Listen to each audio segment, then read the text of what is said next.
sa ulo ng mga balita. Bilang ng may diabetes sa bansa, umabot na sa higit 600,000. DA, patuloy na isusulong ang 20 pesos rice program sa kabila ng mga kritisismo.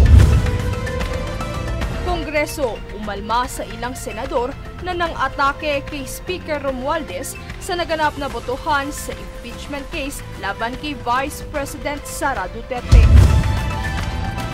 Clearing operation sa Bulacan, isinagawa bilang tugon sa flood issues sa NLEX.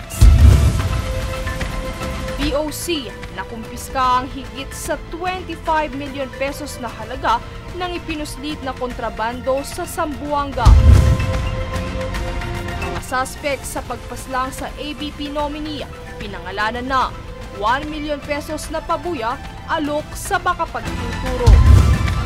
Patas at pantay na balita, komprehensibong ulat para sa pulso ng masa.